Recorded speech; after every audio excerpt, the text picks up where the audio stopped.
বের করে দিল। আমাদের সাধের কুমড়ো বাড়ি থেকে বের করে দিল। মানুষগুলো বড্ড ঝগড়াটে। কি আরামের যে ঘুমটা দিচ্ছিলাম, এই তারাটা না দিলেই কি চলছিল না। আমার কোমরের বাঁধটা চাগার দিয়ে উঠছে গো। ওরে বাবারে। ও মা, এবার আমরা কোথায় থাকবো? কুমড়োর ভেতরটা তো বেশ নরম ছিল। আর কুমড়ো নয়, দুদিন পরেই তো কেটে তরকারি বানিয়ে ফেলবে। গতবার লাউয়ের ভেতরে ছিলাম, সেটাও চাল কুমড়ো ভেবে কেটে নিল। আমাদের একটা পাকা পোক্ত বাড়ি চাই, এমন বাড়ি যা মানুষ খাবে না কিন্তু দেখতে সুন্দর। ভুতুড়ে পরিবার উড়তে উড়তে এসে পৌঁছালো হরিপদর বাড়ির উঠোনে। উঠোনের এক কোণে মাথা উঁচু করে দাঁড়িয়ে আছে এক বিশাল তাল গাছ।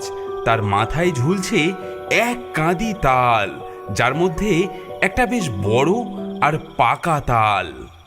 পেয়ে গেছি, ওই দেখ আমাদের নতুন বাড়ি। হ্যাঁ, তাল গাছ অত উঁচুতে আমি উঠতে পারবো না যে। তার চেয়ে চলো কোনো শেওড়া গাছেই থাকি। বাবা, তুমি তো দেখছি কুড়ের বাদশা। মা, চলো তো, ওই তাল গাছটাই আমার পছন্দ। দোতলা বাড়ির মতো লাগছে। ঠিক বলেছিস, আজ রাত থেকে ওটাই আমাদের নতুন ঠিকানা, তাল প্রসাদ।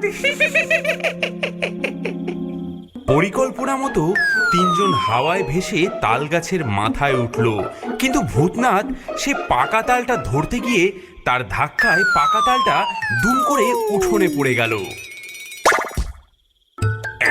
গেল গেল গেল, আমার তাল প্রাসাদ ভেঙে গেল যে।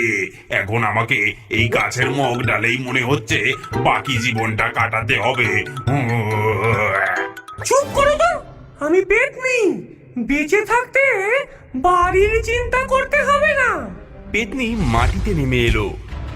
পড়া তালটার চারপাশে তিনবার ঘুরে বিড়বিড় করে কি জানি মন্ত্র পড়ল। তাল তালা লিং, ছোট থেকে বড় হিং। অমনি সেই ছোট্ট তালটা বেলুনের মতো ফুলতে শুরু করলো। দেখতে দেখতে একটা আস্ত ঘরের মতো বড় হয়ে গেল। ভেতরে ঢোকার জন্য একটা গোল দরজাও পর্যন্ত তৈরি হয়ে গেল। ওয়াও মা, তুমি তো জাদুকর, কিন্তু ভেতরটা যে একদম ফাঁকা। ফাঁকা থাকবে কেন? তুই আছিস কি করতে? যা, হরিপদর বাড়ি থেকে কিছু জিনিসপত্র ধার করে নিয়ে আয়। এক্ষুনি ছুটে যাচ্ছি মা।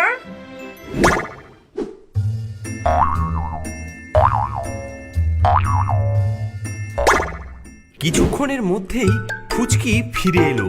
তার হাতে হরিপদর গা মোছার গামছা, ছেলের ছেঁড়া হাফ প্যান্ট, একটা ভাঙা টুল আর একটা তেলের খালি বোতল। সাব্বাস! এই গামছাটা দিয়ে জানলায় পর্দা বানিয়ে দে, আর এই হাফ প্যান্টটা হবে আমাদের পাপোশ, আর এই তেলের বোতলটা ফুলদানি। আমাদের তাল সংসার এবার জমে যাবে।